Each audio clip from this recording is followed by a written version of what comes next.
Thanks for coming. So let's get started. So the first question that I asked myself, why does building a golden India matter? And as you all know, India has 1.3 billion people. That's in context is the entire population of Europe and United States and 200 more million people. So with over 1/6 of the global humanity, building a golden India is not just important or critical for India and its people, it's just as important for the world. Now, because of its youth, it's even increasingly an urgent issue. With close to 500 million people are under the age of 18, right? And they're about the size of Australia is born every year in India, 20 to 26 million children. This is Census 2011 data. So if you just consider these numbers, in the next 35 to 50 years, India has to train and educate 700 million to 1.3 billion young men and women for their lives and careers. I believe this is India's defining challenge and opportunity of the 21st century. It's a big opportunity, it's a big challenge, and that's why it matters. India has come a long way since 1947 when it got its independence. Its share of world GDP was about 4 percentage, much lower than 24% when British first came to India in 1700s. Since then, the metrics have improved substantially. The GDP per capita has grown, I think, 4 to 5 times. The health and literacy indicators have also improved substantially. But as the picture might suggest, we have tons of challenges that we are facing. This sort of captures the growth and potential and the opportunities and challenges. There are tons of challenges or several challenges that India faces that affect over 100 million people each in all those categories. Now, in my book, I have shared those challenges in details. I call them India's mega challenges. And the reason I call them mega challenges is because at least 100 million or more people are affected by any of these issues. One of the things that you may already acknowledge, or I want to emphasize, is they're not just huge in scale, but they're interdisciplinary in nature. What will it take to solve them as interdisciplinary? But also, they are interconnected. They're not sort of standalone issues. They're all sort of interconnected. And I want to make a digression at this point from the flow of the book, which is to ask you, you're all sort of masters and PhD students in science, engineering, education, history. None of you is a doctor as in the treating type doctors, but let me ask you a question. If there was a patient who walks in today and says, I'm feeling dizzy, what would you suggest? Lying down, taking rest. You're right. This is not a trick question. This is just a simple question. Feel free to answer anything that comes to your mind. First, the test for blood pressure or pulse, do diagnosis. Great. Any other suggestions? Or asking whether he was drinking, maybe because of that. Right. That's the right direction, I think. I think you got to ask what else is happening. You need to do the diagnosis. You need to get to the root cause. Because what if, you can treat the person at the dizziness level and say, here, take this pill and you'll be fine with the dizziness problem. Go away. What if they were also having heartburn? What if they were also having some other issues and it turns out they were about to have a heart attack? If we had not diagnosed that person properly, he or she would have died, could have had a fatal issue. The point I'm making is it's really important to understand the root cause. And you're all sort of in universities, both Stanford and Berkeley, where you sort of understand that inherently got to the root of the problem. So while we have a lot of challenges, I believe we have one solution. Now, again, this group is a sort of a self-selected group in that sense that you've already made a huge commitment to your education. I actually say education is the key or the answer to the problems that India is facing, all these significant problems. Now, I will just add a few more things that make the point that education is the key. Most of you know Amartya Sen, the Nobel laureate. He and Jean Dresse in their book India and its Contradictions wrote about how the centrality of education, the importance of education not just for the income and social mobility of individuals, but also good for the society and the nation. Another Nobel laureate, Angus Deaton, who won the Nobel Prize on the whole issue of poverty and wealth of nations, also said it's knowledge that's the key. And we all know, growing up in India, we all sort of have the Indian roots here, that British actually used education as a means to impose their imperial agenda. So we inherently know education is key at so many different levels. I would submit to you higher education is the master key. Higher education sits at the critical junction of the society where it touches every aspect of the society, where professionals in every sector of the society get their training, education in colleges and universities, including teachers who go teach in K through 12, and faculty members who then teach in colleges and universities. A vibrant higher education system also enables, much like you have observed and you're part of in Stanford and Berkeley, the research, innovation, and entrepreneurship ecosystem. A thriving system on those fronts, research, innovation, entrepreneurship, actually can help solve India's mega challenges, unleash the potential of the 1.3 billion people we have, and create a sustainable and vibrant economy and environment.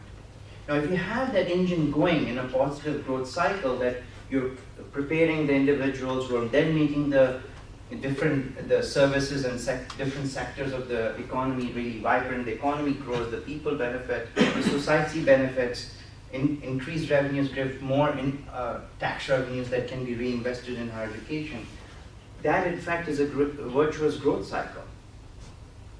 So the question then, the next question which is begged by this slide is, how is India's higher education system?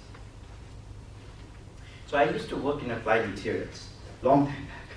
And the CEO at that time, Jim Morgan, used to say, no news is bad news is good news. So you sort of think about that. Because if you don't hear the bad news, you will never think there's a problem and you sort of you can go over the cliff. So the bad news first. India's higher education system, in fact, is in crisis. Now, it's a vast and complex system, don't get me wrong. And in my book, I've shared all the details. There are over 700 universities, 37,000 colleges, over 11,000 standalone institutions. God, it is really vast. Over 30 million students enrolled. So what can I say in this short conversation that will say it's a crisis? So I'll share with you 6 metrics that point towards a crisis. One student is from education, so they probably know gross enrollment ratio, but just so that everybody's on the same page, it's a computation, it's a ratio that has numerator as the total students enrolled in colleges and universities, and the denominator is all people in the 18 to 23-year age bracket. It's a simple formula. So India is about 23-24%. Now, why does it matter? So compared to advanced nations like the US or other places, or even countries that got independence much after India, like South Korea, we're lagging far behind. South Korea is about 100%. It got its independence in 1950s. Singapore is probably at the same level, got its independence in 1965. In India's context, it means 90 million kids in the 18 to 23 years bracket did not go to college in it. It's a huge miss. Now, of course, it's a complex number, but just remember this number. It's a huge scale opportunity. Now, when we frequently talk about how great India's higher education system is, when we frequently talk about IITs and IIMs and AIMS and ISC, put them all together, they contribute less than 0.5% of the total student enrollment base. That's how small that premier institutions are in terms of coverage. Now, most of us who grew up in India and those who are now in India know that the quality of education drops significantly after top 10 in any respective field. Even those top 10 have issues, and we can get into that, but after that it drops quite dramatically. So what's happening is, parents are really smart. They're spending $50 billion per year on this issue. How are they spending? 40 billion is being spent annually on private coaching, so that each one of us has a better chance, their students have a better chance of getting into these premier institutions. That's $40 billion per year. 10 billion is spent on sending the students overseas, either because they feel that's a better education. I know some of you studied in UK, and it's happening. US attracts a lot of students from India, UK, Australia, New Zealand. People are going for different reasons.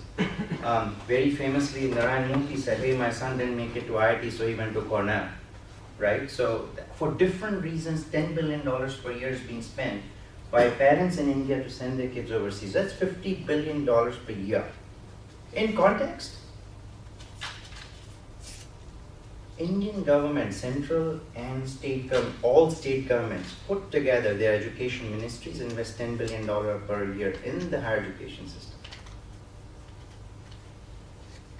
So parents are spending 5 times more to either get in or get out. And government total is spending about $10 billion per year. Oops, what did I do?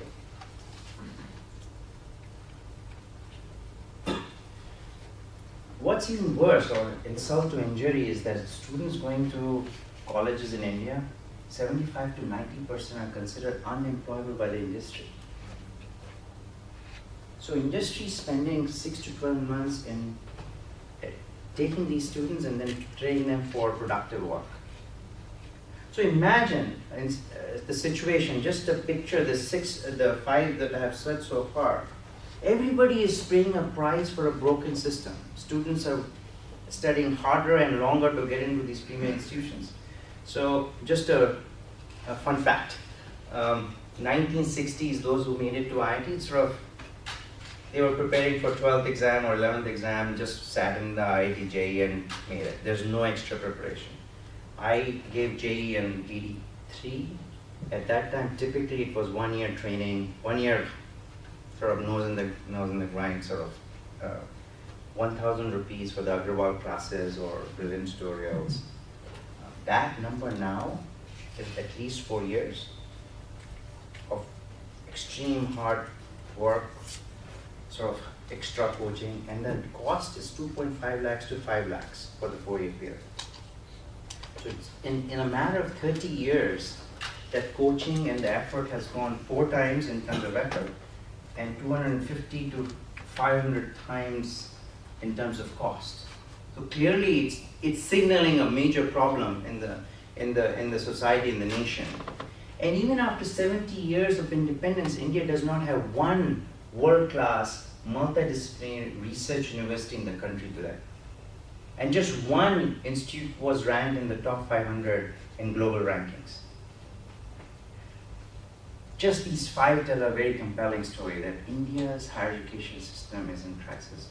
I'll just share with you 2 very quick graphs to just give you a relative scale. This is a gross enrollment ratio number from 2011. It hasn't changed much, but it gives you a rough idea how rest of the world is doing versus India. China slightly ahead. In number of universities, this is 2014 data. The 2016 data, India doesn't have any change. It is still 1. The rest have had slight changes, but again, you get the picture how far we are. Even compared to a country as small as Singapore, I think less than 5 million people population, got its independence in 1965, had the same British legacy that we had, yet it has 2 in the top 500. Anyway, so that was the bad news. So the good news is we are a land of revolutions. We had the Green Revolution solve the food shortage problem. We had the White Revolution solve the milk crisis. We had the 1991 economic liberalization. We solved when it was at the gunpoint of foreign exchange crisis. We solved that. I say it's time for a great revolution. You get the gist, right? So big matter. So what is gray revolution? It's sort of urgent and comprehensive reform. So I think time for tinkering around the edges is gone. We can't just say, okay, JEE is tough, no, let's add 12th grade exam results and that will solve the problem. No, that hasn't solved any problem. Or let's make a common entrance exam. So, I mean, we trying to tinker on the edges. We are not addressing the root cause, which is severe lack of access to excellent education. That's why we are all here, right? We are here for excellent education. We don't have that. We need to really look at it from a very sort of comprehensive way, systems approach. And in my book, I have laid out a comprehensive framework that addresses the scale, the scope, structure, the excellence and speed issues. Because there is a urgency, there is a sense of urgency. So we have to have a sense of urgency to address this issue. We don't have unlimited time to get the demographic dividend right. Now I will talk about just 5 ideas and then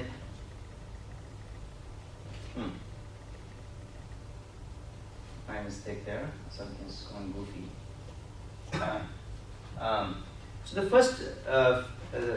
first idea is really building 50 to 100 world-class multidisciplinary research universities in India. There's no shortcut.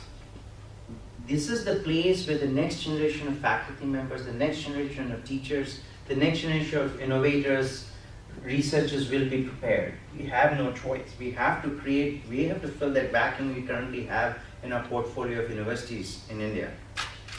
Now, there are 3 ideas related to that. One is we have to create some new 20 to 50 world-class research universities from ground up because of severe lack of capacity that we have.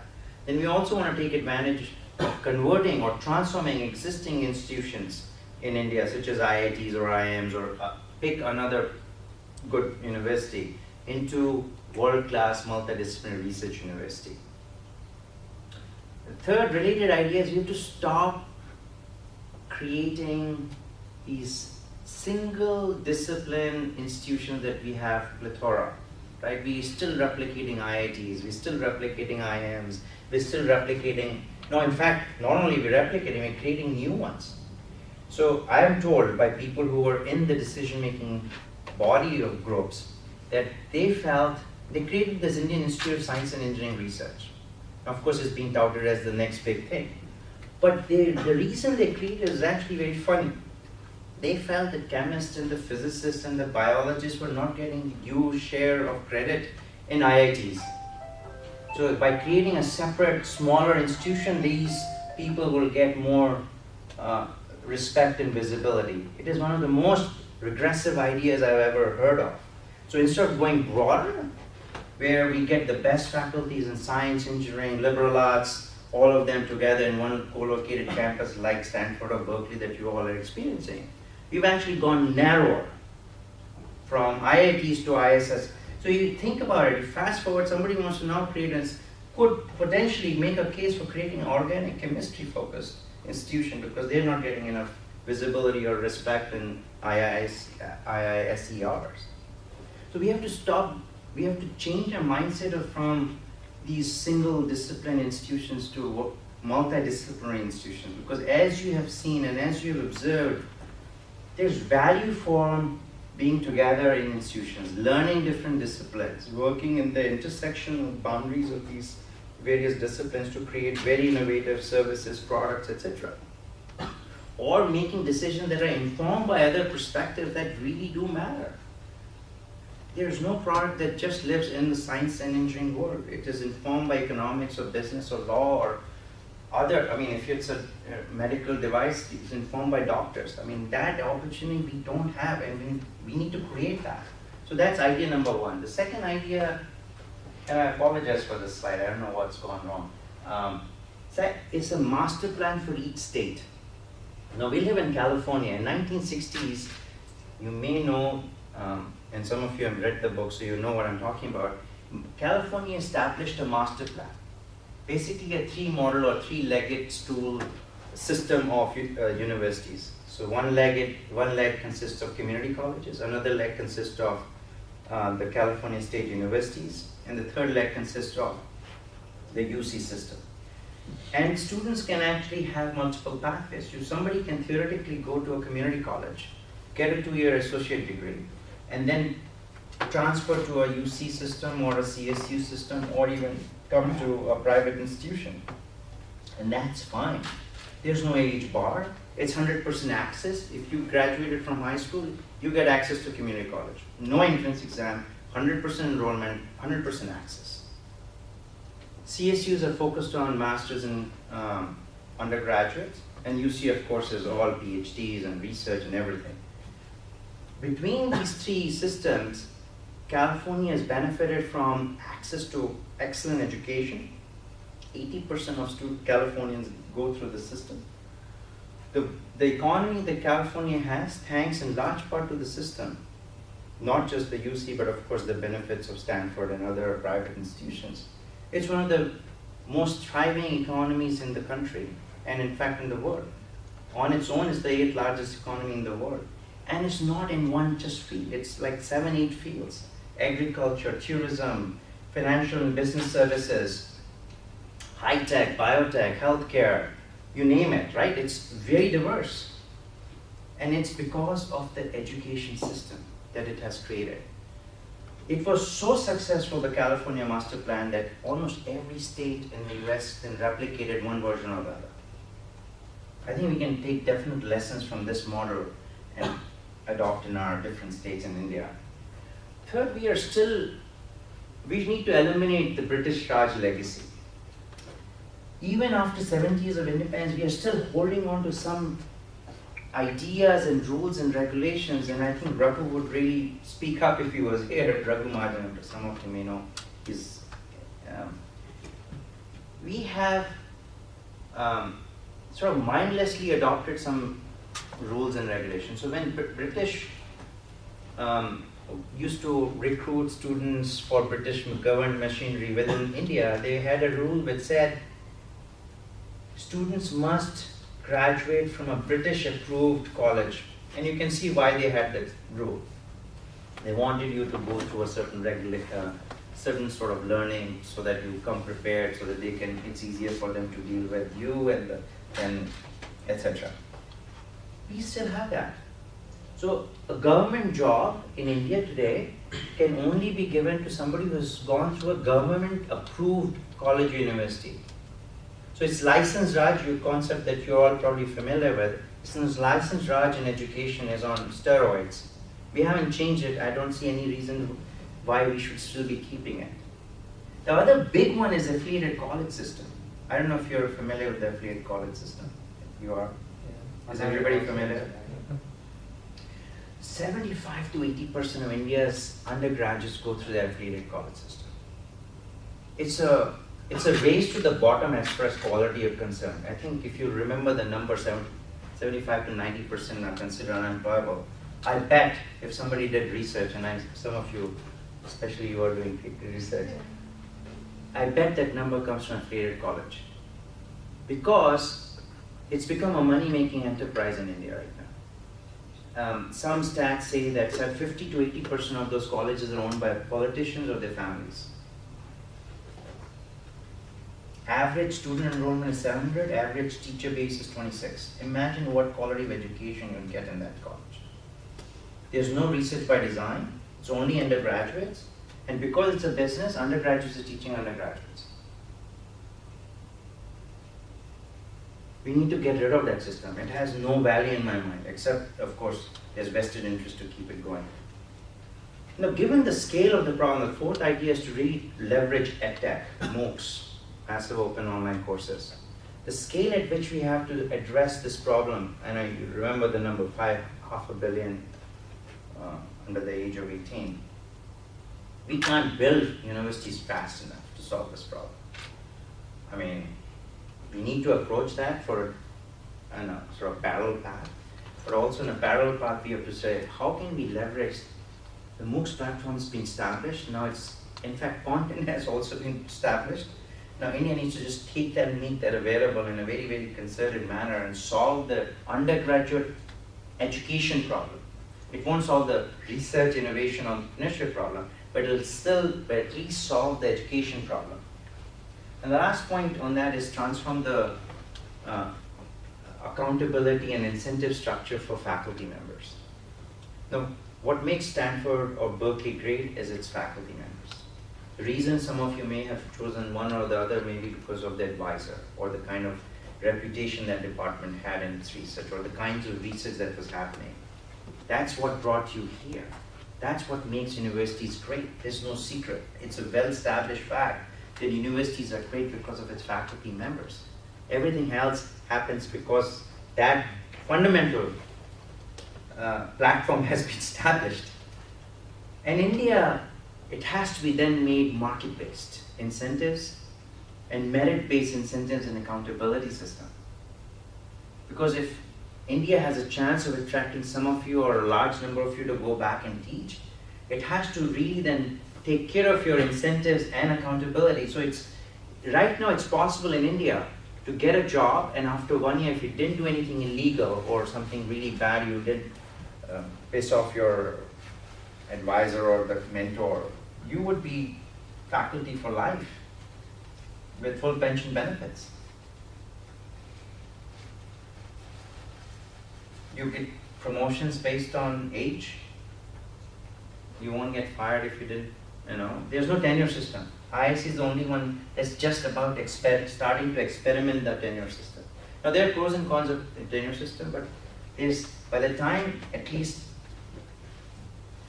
time somebody becomes a full tenured faculty in US or UK or wherever else, they had to go a very rigorous PhD program. You're all exposed to that. A very rigorous postdoc. And somebody had asked me what I'm going to do next.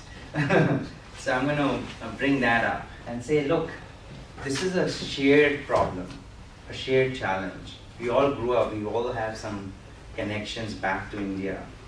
I want us to, I have an ask that you do something about it. Of course, I love this book, Building Guru India. I think it's an exceptional book, so please read that. Just kidding. So, by the way, we are starting a new non-profit, which I'll talk about briefly. The royalties of that book will go to that organization. But increase awareness. Because now you've had the fortune of studying in one of the top universities in the world, and you've seen how it works in India. I don't have to tell you what's going on in India. You've experienced it. There's a vast gulf of what's happening or what can be done, especially given our commitment to education, our culture that values education so deeply. Demand comprehensive reforms, especially in this day and age with social media, Twitter, Facebook, etc. It's so easy. The cost of activism has dropped radically. It's easy to like, share, tweet, refollow, do all those things very, very quickly. Effort, time, and money to do activism has dropped dramatically, so that if each one of you did something, I bet it'll, the butterfly effect, it'll have an impact. I encourage you to make this your area of innovation.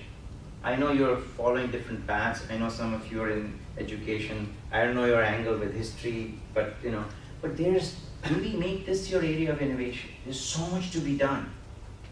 Can we influence creation of Stanford-like universities in India?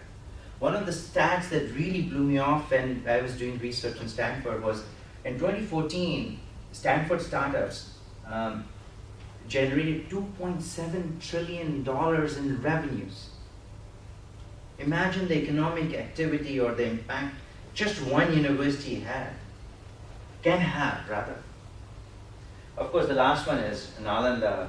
So just yesterday we announced the launch of Nalanda 2.0, and it's a non-profit, non-partisan group of us who want to help do our part in creation of the world-class education system, higher education system in India.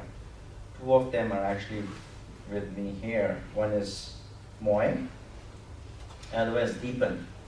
So we are about 7 of us in the founding team. We have a global advisory council. We have Professor Krishna Saraswat from Stanford in that, and Sudhir Jain is a director of IT Gandhinagar is on that, and Devesh Kapoor is at UPenn is on the global advisory council. So really excited that we all feel very deeply passionate about it.